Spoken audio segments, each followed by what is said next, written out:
आज हम लोग पढ़ेंगे मौर्य वंश। क्या पढ़ेंगे? मौर्य वंश। तो नंद वंश के अंतिम शासक घनानंद को युद्ध में परास्त करके चंद्रगुप्त मौर्य ने क्या किया? एक नए वंश मौर्य वंश की स्थापना करते हैं। कौन करते हैं? चंद्रगुप्त मौर्य। तो हम लोग आज पढ़ेंगे चंद्रगुप्त मौर्य के बारे में, चंद्रगुप्त मौर्य कौन थे, और पढ़ेंगे बिंदुसार के बारे में, उनके बारे में इतिहास पढ़ेंगे। ठीक, तो पहला हम लोग पढ़ते हैं चंद्रगुप्त मौर्य। तो चंद्रगुप्त मौर्य कौन थे? चंद्रगुप्त मौर्य नंदवंशी राजा। चंद्रगुप्त मौर्य के बारे में, जंग के बारे में बहुत सारे इतिहास में क्या है? मतभेद है। ठीक, तो इसका जो सर्वमान्य बताया जाता है, जो सही रूप बताया जाता है कि चंद्रगुप्त मौर्य नंदवंशी राजा सूर्यगुप्त या महापद्म के क्या थे? कि दूसरी पत्नी मुरा के पुत्र थे। अर्थात चंद्रगुप्त की माता का नाम क्या था? मुरा था। उनके पिता का नाम क्या था? सूर्यगुप्त। क्या नाम था? सूर्यगुप्त नाम था। ठीक, चंद्रगुप्त मौर्य के बाद जन्म के बारे में क्या बहुत सारा मतभेद इतिहास में है, तो ये माना जाता है कि जन्म हुआ था इनका। ठीक, आगे मौर्य वंश का संस्थापक कौन थे? चंद्रगुप्त मौर्य थे। कौन थे? चंद्रगुप्त मौर्य थे, जिसने घनानंद को परास्त करके क्या किया था? एक नए वंश मौर्य वंश की स्थापना किया था। तो नंद किसको? घनानंद को परास्त करते हैं और 322 ईस्वी पूर्व में क्या होते हैं? गद्दी पर बैठ जाते हैं। ठीक, अब यहां थोड़ा समझते हैं। पिता की मृत्यु के बाद होता क्या है? जो चंद्रगुप्त मौर्य जो थे, इनकी पिता की मृत्यु आती है। तो इनकी जब पिता की मृत्यु होती है तो ये कहां थे? लगभग बिहार साइड थे। कहां थे? बिहार साइड थे। तो पिता की मृत्यु के बाद इनके जो भाई थे इनको भेज देते किधर साइड? इनको भेज देते पंजाब साइड। कहां भेज देते हैं? पंजाब साइड। किसको? चंद्रगुप्त मौर्य को। तो पिता की मृत्यु के बाद भाइयों ने उन्हें तक्षशिला में, तक्षशिला कहां पड़ता है? अफगानिस्तान। कहां पड़ता है? अफगानिस्तान पड़ता है। ठीक, तक्षशिला में एक गोपालक के हाथ में दे देते हैं। कौन? उनके भाई उनको एक गोपालक के हाथ में दे देते हैं। ठीक, फिर क्या होता है? बाद में बड़ा होने पर जब चंद्रगुप्त मौर्य क्या होते हैं? बड़ा होते हैं, क्या होता है? फिर उन्हें एक शिकारी के हाथों में बेच दिया जाता है। ठीक, जो गोपालक लिया था, जब वो बड़ा होते हैं चंद्रगुप्त मौर्य उनको एक शिकारी के हाथ में करता है, बेच देता है। किसको बेच देता है? चंद्रगुप्त मौर्य को बेच देता है। फिर एक दिन होता क्या है? चंद्रगुप्त मौर्य जंगल में कुछ शिकारी के कुछ गाय, कुछ पशु चरा रहे होते हैं। कौन चरा रहे होते हैं? चंद्रगुप्त मौर्य। ठीक, तो उसी जंगल से चाणक्य गुजर रहे होते हैं। वो जा रहे थे तक्षशिला पढ़ाने के लिए जा रहे थे जंगल से होकर के। उसी जंगल में चंद्रगुप्त मौर्य कुछ लड़कों के साथ खेला खेलते हैं, लुका छुपी। ठीक, उसमें होता क्या है? वो राजा बने हुए थे। कौन बने हुए थे? चंद्रगुप्त मौर्य राजा बने हुए थे और लोगों को नेतृत्व कर रहे थे, लोगों को सलाह दे रहे थे, एडवाइस दे रहे थे। कौन दे रहे थे? चंद्रगुप्त मौर्य।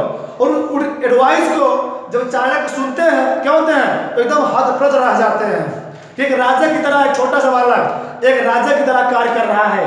लेकिन जैसे ही वो एडवाइस देते रहते हैं, बीच में क्या होता है? जंगल से एक शेर उसी में आ जाता है। कहा था इतिहास में लिखा गया है कि जैसे जब वो एडवाइस देते रहते हैं, कौन देते रहते हैं? चंद्रगुप्त मौर्य राजा के रूप में शिक्षा देते रहते हैं अपने छोटे साथियों को। तो उसी समय क्या होता है? एक शेर का आक्रमण होता है, और जब शेर आता है तो जो उनके फ्रेंड थे, जो दोस्त थे, क्या होते हैं? वो भाग जाते हैं। लेकिन चंद्रगुप्त मौर्य वो खड़े रहते हैं और शेर का डट कर सामना करते हैं, और शेर क्या करते हैं? मार देते हैं। फिर इस चीज को देख करके चाणक्य क्या होते हैं? एकदम हतप्रभ हो जाते हैं, खुश हो जाते हैं। फिर चाणक्य किसके पास पहुंचते हैं? चंद्रगुप्त मौर्य के पास पहुंचते हैं। तो चाणक्य जब चंद्रगुप्त मौर्य के पास पहुंचते हैं तो पूछते हैं कि सभी लड़के भाग गए, लेकिन तुम क्यों नहीं भागे? तो चंद्रगुप्त मौर्य कहते हैं, एक राजा का काम होता है अपने सेवकों की, अपने लोगों की रक्षा करना। तो हम भी भाग गए थे, अपने सेवकों की, अपने दोस्तों की रक्षा कर रहे थे। तो जब ये बात सुने, कौन सुने?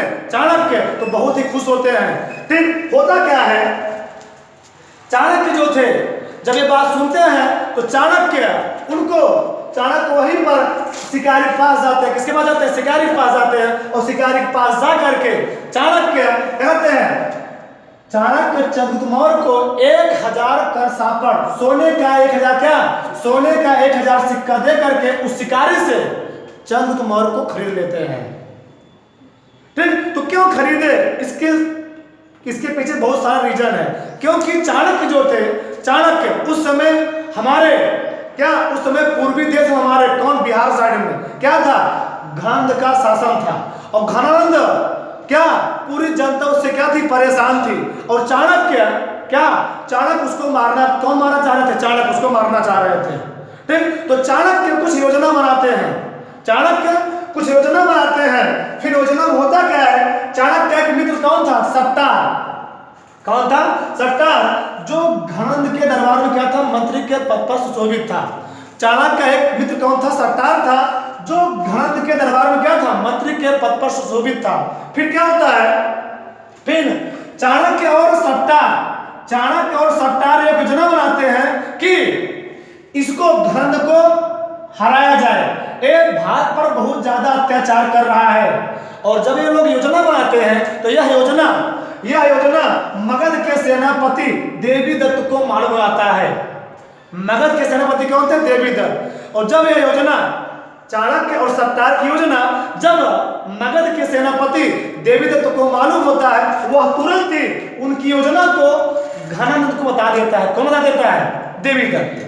ठीक, इनकी योजनाओं को तुरंत घनंद को बता देता है। और घनंद तुरंत ही दोनों को क्या करता है? दोनों को बंदी बना लेता है। किसको?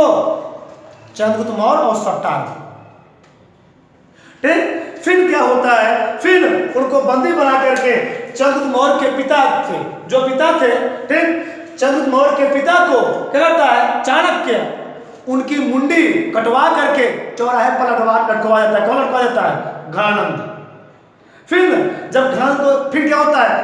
घनंद चंद्रगुप्त मौर्य को छोड़ देता है। चंद्रगुप्त मौर्य जब वहां छोड़ कर आते हैं, अपने पिता का दाह संस्कार करते हैं। और दाह संस्कार करते समय कसम खाते हैं कि मैं जब तक घनंद के साम्राज्य को मूल रूप से समाप्त नहीं कर दूंगा, तब तक वो क्या थे? ब्राह्मण थे। तब तक कभी चुनाई खोलेंगे नहीं। चुनाई बांधते थे। ठीक, तो वहां पर क्या करते हैं? शपथ खाते, कसम खाते। कौन खाते हैं? चंद्रगुप्त मौर्य। ठीक, तो चंद्रगुप्त मौर्य यही बात थी घनंद के सामने होने का। ठीक, आगे बात थी, इतना समझ आया? ठीक, चाणक्य। ठीक, यहाँ पर सिकंदर फिर क्या होता है? सिकंदर की मृत्यु के बाद उसके पुत्र, उसके पूर्वी प्रदेशों पर किसका शासन था? सेल्यूकस निकेटर का। सिकंदर की मृत्यु के बाद उसके पूर्वी प्रदेशों पर सेल्यूकस निकेटर क्या था? शासन था। हम लोग जानते हैं जब सिकंदर यहाँ आया था, सिकंदर जब भारत पर आक्रमण करके भारत को जीत करके यहाँ से लौट रहा था, क्या होता है? बेबीलोन क्या होती है? उसकी मृत्यु आती है। तो यहाँ से लौटते समय वो अपने सेनापति को, सेल्यूकस निकेटर क्या था? उसका सेनापति था। वह पूरे साम्राज्य को सेल्यूकस निकेटर को सौंप जाता है। ठीक, तो सेल्यूकस निकेटर होता क्या है? सेल्यूकस निकेटर कौन था? जो एंटियोकस का पुत्र था। सेल्यूकस निकेटर कौन था? एंटियोकस का पुत्र था। या जो सेल्यूकस निकेटर था, यह बेबीलोन और बैक्ट्रिया को जीतकर 305 ईसा पूर्व में भारत पर आक्रमण किया था। कौन आक्रमण किया था? Seleucus Nicator. यह बेबीलोन और बैक्ट्रिया को जीत करके 305 ईस्वी पूर्व में भारत पर आक्रमण किया था। कौन किया था? Seleucus Nicator. और जब भारत पर आक्रमण करता है, सिंध के रास्ते या भारत में प्रवेश करता है, जिस रास्ते से सिकंदर भारत में इंटर करता है, उसी रास्ते से सेल्यूकस निकेटर भी भारत में प्रवेश करता है। उस समय चंद्रगुप्त मौर्य क्या थे? उनकी सेनाएं बन चुकी थी। चंद्रगुप्त मौर्य और चाणक्य ने एक विशाल सेना बना ली थी। तो होता क्या है? चंद्रगुप्त मौर्य और सेल्यूकस निकेटर के बीच 305 ईस्वी पूर्व क्या होता है? एक युद्ध होता है। क्या होता है? एक युद्ध होता है। उस युद्ध में क्या होता है? सेल्यूकस निकेटर और चंद्रगुप्त मौर्य के बीच में क्या होता है? संधि होता है। क्या होता है? संधि होता है। और संधि में क्या होता है? संधि में सेल्यूकस निकेटर की एक पुत्री थी, उसका नाम क्या था? Cornelia Helena. क्या नाम था? कार्नेलिया हेलेना नाम था। वो उस समय क्या थी? विश्व सुंदरी थी। तो कार्नेलिया हेलेना की शादी तुरंत ही कौन, सेल्यूकस निकेटर ने अपनी पुत्री कार्नेलिया हेलेना की शादी किससे कर दी, चंद्रगुप्त मौर्य से कर दी। और अपनी पुत्री की शादी करने के साथ साथ सेल्यूकस निकेटर ने चंद्रगुप्त मौर्य को 4 प्रांत उपहार स्वरूप दिए, काबुल, कांधार, हेरात, मकरान। ठीक, ये सब कहाँ पड़ते हैं, सिंध वाले साइड में पड़ते हैं। तो 4 प्रांत जो सिकंदर ने जीता था, जो सिकंदर ने जीत करके सेल्यूकस निकेटर को सौंप दिया था, वो सभी प्रांत में 4 प्रांत सेल्यूकस निकेटर को किसके दे दिया, चंद्रगुप्त मौर्य को दे दिया। और चंद्रगुप्त मौर्य खुश होकर के सेल्यूकस निकेटर को 500 हाथी उपहार स्वरूप करते हैं, भेंट करते हैं। तो सेल्यूकस निकेटर क्या किया, चंद्रगुप्त मौर्य ने सेल्यूकस निकेटर को 305 ईस्वी पूर्व में हराया। ठीक, और संधि के अनुसार उसने अपनी पुत्री कार्नेलिया हेलेना की शादी चंद्रगुप्त मौर्य से कर दी तथा काबुल, कांधार, हेरात, मकरान 4 प्रांत चंद्रगुप्त मौर्य को उपहार स्वरूप दिए। फिर चंद्रगुप्त मौर्य ने खुश होकर के इसको 500 भारतीय हाथी फिर दिए थे, चंद्रगुप्त मौर्य ने दिए। ठीक, आगे चाणक्य जो थे चंद्रगुप्त मौर्य के प्रधानमंत्री थे। क्या थे, प्रधानमंत्री। पूछा आता है कि चाणक्य चंद्रगुप्त मौर्य के दरबार में क्या थे, तो प्राइम मिनिस्टर के पद पर क्या थे, सुशोभित थे, प्रधानमंत्री थे। ठीक, आगे जिसके द्वारा चाणक्य ने एक पुस्तक लिखी है, ठीक, जो मौर्य वंश के बारे में जानकारी देती है। ठीक, तो चाणक्य के द्वारा लिखी गई पुस्तक का नाम क्या है, अर्थशास्त्र, जिसमें मौर्य वंश के बारे में क्या इतिहास लिखा गया है, अर्थात चंद्रगुप्त मौर्य के बारे में विस्तार से बताया गया है। ठीक, और जो चाणक्य थे इनका कई नाम, इतिहास उनको हम कई नाम से जानते हैं। किसको, इनका चाणक्य के नाम और क्या था, विष्णुगुप्त। क्या नाम था, विष्णुगुप्त। और क्या नाम था, कौटिल्य। क्या नाम था, कौटिल्य। तो चाणक्य के 3 नाम थे, चाणक्य, विष्णुगुप्त और कौटिल्य।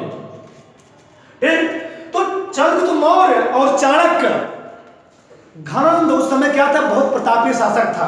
क्या था, बहुत प्रतापी शासक था। उसको परास्त करने के लिए सिकंदर भी घनंद पर आक्रमण करने की कोशिश करता है, लेकिन उसकी सेना क्या किया, ब्यास नदी को पार करने से मना कर देती है। तो सिकंदर भी, कुछ राजा कहते हैं आप वहां आक्रमण करने जाएंगे, बुरी तरह से परास्त होकर आएंगे, क्योंकि उस समय मगध पर जो कौन था, घनंद था, वह एक बहुत विशाल राजा था, प्रतापी राजा था। बहुत उसके पास क्या थी, सेनाएं थी। किसके पास, घनंद के पास। फिर एक व्यक्ति को ऐसे हराना क्या था, घनंद को हराना क्या था, मुमकिन नहीं था। तो चाणक्य और चंद्रगुप्त मौर्य 2 लोग मिल करके एक योजना बनाते हैं। बहुत सारे राजाओं को अपने पक्ष में लेते हैं। जैसे जो चंद्रगुप्त मौर्य थे वो नंद वंश का विनाश करने में कश्मीर के राजा उस समय कौन थे, प्रवर्तक थे, उनसे भी सहायता मांगते हैं। आसपास के जो राजा थे उनसे सहायता मांगते हैं, किसको हराने के लिए, घनंद को हराने के लिए। जब आसपास के बहुत सारे राजा उनके साथ हो जाते हैं, उनकी क्या होती है, चंद्रगुप्त मौर्य की उस समय विशाल सेना तैयार हो जाती है। ठीक, उनकी सेना में कहा जाता है कि चंद्रगुप्त मौर्य की सेना में 30,000 सुरोही और 9,000 हाथी और 8,000 क्या थे, रथ थे। एक विशाल सेना लेकर के चंद्रगुप्त मौर्य, ठीक, एक बार क्या होता है, चंद्रगुप्त मौर्य जो थे और चाणक्य जो थे वो घनंद के साम्राज्य में बीचों बीच अटैक करते हैं। और बीचों बीच अटैक करने के कारण क्या होते हैं, वो लोग, दोनों लोग, चाणक्य और चंद्रगुप्त मौर्य क्या होते हैं, बुरी तरह से परास्त होते हैं। और वहां से किसी तरह से युद्ध में जान बचा के भागते हैं। और चंद्रगुप्त मौर्य एक कुटिया में छुप जाते हैं। तो वहां पर कुटिया में एक महिला अपने पुत्र को रोटी खिला रही थी। तो रोटी खिलाते समय वह, उसका जो लड़का था, महिला का जो बेटा था, वह रोटी को बीच से खा रहा था और जल गया। तो महिला ने कटाक्ष करते हुए कहा कि तुम भी चंद्रगुप्त मौर्य की तरह रोटी को बीच से खा रहे हो, किनारे से खाओ। पहले जहां सैनिक नहीं है, पहले वहां युद्ध करो, आक्रमण करो। तुमने तो बीच से रोटी खाया, तो तुमको क्या होगा, जलन होगा ही। तुम भी क्या हो, चंद्रगुप्त मौर्य की तरह पागल हो, पहले उसके किनारों पर आक्रमण करो, बीच में आक्रमण मत करो। तो चंद्रगुप्त मौर्य जब बात सुनता है, फिर वहां से निकलता है और निकल करके पुनः क्या करता है, आक्रमण करता है। और पहले घांद के जो किनारे वाले साइड साम्राज्य थे उस पर आक्रमण करता है, उसको जीत लेता है और जीतते जीतते क्या करता है, घांद के मूल साम्राज्य करता है, नष्ट कर देता है। कौन? चंद्रगुप्त मौर्य और चाणक्य दोनों लोग मिल करके नंद वंश को पूरा रूप से क्या करते हैं, मूल रूप से समाप्त कर देते हैं। कहा जाता है कि ठीक जो चंद्रगुप्त मौर्य था, ठीक प्लूटार्क और प्लिनी के अनुसार चंद्रगुप्त मौर्य ने नंदों की सेना से 3 गुनी सेना लेकर के अर्थात 6 लाख सेना लेकर के संपूर्ण उत्तर भारत क्या किया था, रोड डाला था, उछल डाला था। कौन? चंद्रगुप्त मौर्य ने नंदों की सेना से 3 गुनी सेना लेकर के चंद्रगुप्त मौर्य ने क्या किया था, संपूर्ण भारत क्या किया था, रोड डाला था। इतनी विशाल सेना होगा किसके पास? चंद्रगुप्त मौर्य के पास इतनी विशाल सेना हो गए थे। आगे हम लोग पढ़ते हैं, कुछ इंपॉर्टेंट प्रश्न पूछे जाते हैं। प्रश्न ठीक, पहला जो चंद्रगुप्त मौर्य था वह जैन धर्म का अनुयायी था। पूछा गया, बहुत ज्यादा पूछा गया कि चंद्रगुप्त मौर्य किस धर्म का अनुयायी था, तो चंद्रगुप्त मौर्य जैन धर्म का अनुयायी था, जिसकी मृत्यु क्या होती है 228 ईस्वी पूर्व में श्रवण बेलगोला कर्नाटक में उपवास के दौरान हो जाती है। ठीक, कहाँ होती है? श्रवण बेलगोला कर्नाटक पड़ता है, कहाँ पड़ता है? कर्नाटक पड़ता है। वहां पर उपवास के दौरान चंद्रगुप्त मौर्य क्या होती है, मृत्यु हो जाती है। आगे मौर्य काल में शिक्षा का प्रसिद्ध केंद्र कौन था? तक्षशिला था। क्या था? तक्षशिला था। मौर्य काल में शिक्षा का प्रसिद्ध केंद्र कौन था? तक्षशिला था, जहां पर चाणक्य भी वहां से शिक्षा भी ग्रहण किए थे और साथ साथ वहां पर एक गुरु के रूप में भी काम किए थे, एक टीचर भी थे। कौन थे? चाणक्य। ठीक, आगे गणित की वेरी वेरी मोस्ट इंपॉर्टेंट, गणित की दशमलव प्रणाली का आविष्कार किस युग में हुआ था? तो मौर्य युग में। गणित की दशमलव प्रणाली का आविष्कार खोज किस युग में माना जाता है? मौर्य युग में माना जाता है। आगे सेल्यूकस निकेटर का राजदूत कौन था? मेगास्थनीज था। सेल्यूकस निकेटर राजदूत कौन था? मेगास्थनीज था, जिसने इंडिका नामक पुस्तक लिखी है। ये भी इंपॉर्टेंट ही है कि इंडिका नामक पुस्तक से लिखी है मेगास्थनीज ने। इस इंडिका नामक पुस्तक में मेगास्थनीज ने क्या किया, चंद्रगुप्त मौर्य के बारे में पूरा लिखा। कैसे चंद्रगुप्त मौर्य ने युद्ध लड़ा, कैसे समाज को जीता, पूरा लिखा गया है। चंद्रगुप्त मौर्य के बारे में लिखा गया है। तो मेगास्थनीज कौन था? मेगास्थनीज क्या था? सेल्यूकस निकेटर का राजदूत था, जो चंद्रगुप्त मौर्य क्या दरबार में रहता था। उसने कौन पुस्तक लिखी? इंडिका नामक पुस्तक लिखी थी। ठीक, आगे चंद्रगुप्त मौर्य व सेल्यूकस निकेटर के बीच युद्ध का वर्णन किस पुस्तक में मिलता है? एपियानस में। किसमें? एपियानस में। जो चंद्रगुप्त मौर्य और सेल्यूकस निकेटर के बीच युद्ध हुआ था, वह उसकी जानकारी किस पुस्तक में मिलती है? एपियानस नामक पुस्तक में मिलती है। आगे हम लोग पढ़ते हैं बिंदुसार। किसको पढ़ते हैं? बिंदुसार। तो जब 298 ईस्वी पूर्व में, जैसे ही 298 ईस्वी पूर्व में चंद्रगुप्त मौर्य की होती है मृत्यु आती है, उसका पुत्र कौन था? बिंदुसार। तो बिंबिसार नहीं, बिंबिसार हर्यक वंश का संस्थापक था। अब बिंदुसार कौन है? चंद्रगुप्त मौर्य का पुत्र है। तो चंद्रगुप्त मौर्य की मृत्यु के बाद उसका उत्तराधिकारी कौन बनता है? बिंदुसार बनता है। जैसे चंद्रगुप्त क्या होती है मृत्यु होती है, उसका क्या होता है? पुत्र बिंदुसार क्या होता है? राजगद्दी पर बैठ जाता है। ठीक, वायु पुराण में बिंदुसार को भद्रसार या वारिसार कहा गया है, तथा जैन ग्रंथों में बिंदुसार को सिंहसेन कहा गया है। तो पूछा जाता है कि वायु पुराण में बिंदुसार क्या कहा गया है? भद्रसार या वारिसार कहा गया है। और जैन ग्रंथों में हम लोग बिंदुसार को सिंहसेन के नाम से जानते हैं। आगे बिंदुसार को अमित्रघात कई नाम से पुकारते थे। बिंदुसार को अमित्रघात या शत्रु विनाशक के नाम से भी जाना जाता है। कौन कौन नाम हुए? भद्रसार, वारिसार, सिंहसेन, अमित्रघात, शत्रु विनाशक, 5 नाम से जानते हैं बिंदुसार को। आगे बिंदुसार के शासनकाल में 2 विद्रोह हुए। क्या हुए? बिंदुसार के शासनकाल में 2 विद्रोह हुए, जिसको दबाने के लिए उसने सबसे पहले अपने बड़े बेटे सुसीम को भेजा। और सुसीम क्या होता है? वहां से परास्त होकर चले जाते हैं, वहां से बुरी तरह से क्या होते हैं? परास्त होते हैं। जब परास्त होकर सुसीम लौटता है तो बिंदुसार अपने दूसरे बेटे किसको? अशोक भेजते हैं।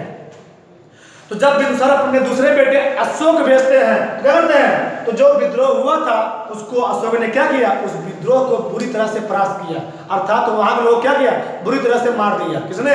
अशोक ने।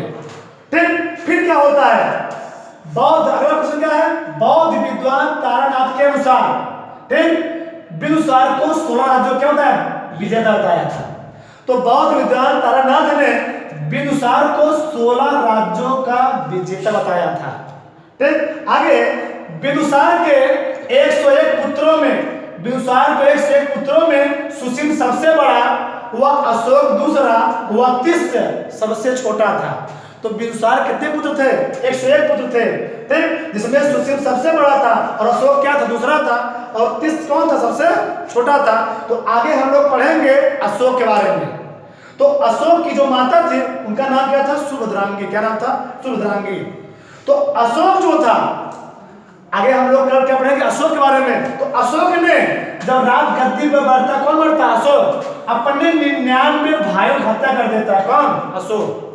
2 लोग छोड़ देता है, सुसिम को और तीस को छोड़ करके अपने 99 भाइयों की हत्या करके, बिहार में स्थान पड़ता है, वहां कुआं है, आगम कुआं। क्या है, आगम कुआं। अपने 99 भाइयों की हत्या करके इस आगम कुएं में डाल देता है, और तो क्या होता है, गद्दी पे बैठता है। कौन बैठता है, अशोक के बाद। ठीक, तो कल हम लोग पढ़ेंगे अशोक के बारे में, इतिहास पढ़ेंगे। जय हिंद, जय भारत।